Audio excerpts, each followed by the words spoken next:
കരുനാഗപ്പള്ളി നഗരസഭ vice ചെയർപേഴ്സണായി UDF-ലെ Beena Johnson സ്ഥാനമേറ്റു. ഒരു വോട്ടിന്റെ ഭൂരിപക്ഷത്തിലാണ് ബീന ജോൺസൺ വിജയിച്ചത്. കരുനാഗപ്പള്ളി നഗരസഭ വൈസ് ചെയർപേഴ്സണായി UDF-ലെ ബീന ജോൺസൺ ചുമതലയേറ്റു. ഒരു വോട്ടിന്റെ ഭൂരിപക്ഷത്തിലാണ് ബീന ജോൺസൺ വിജയിച്ചത്. UDF-ന് 19, LDF-ന് 12, NDA 6 എന്ന നിലയിലായിരുന്നു സീറ്റ് നില. നഗരത്തിന്റെ വികസനത്തിന് വേണ്ടി നിലകൊള്ളുമെന്ന് ബീന ജോൺസൺ പറഞ്ഞു. കരുനാഗപ്പള്ളി മുനിസിപ്പാലിറ്റിയുടെ എല്ലാ വികസന കാര്യങ്ങളിലും കൂടെ ഉണ്ടാകും. ശക്തമായ ഒരു ഭരണം കാഴ്ചവെക്കണമെന്നാണ് ആഗ്രഹം.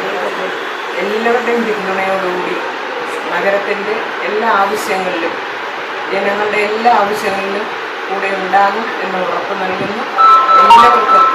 എല്ലാവരും സഹകരിക്കണമെന്ന് മാത്രം പറയുന്നു. RO Bindu, ARO Biju, ARO Sephy, secretary Sandeep എന്നിവരുടെ നേതൃത്വത്തിലായിരുന്നു തെരഞ്ഞെടുപ്പും സത്യപ്രതിജ്ഞയും നടന്നത്. News bureau, Karunagappally.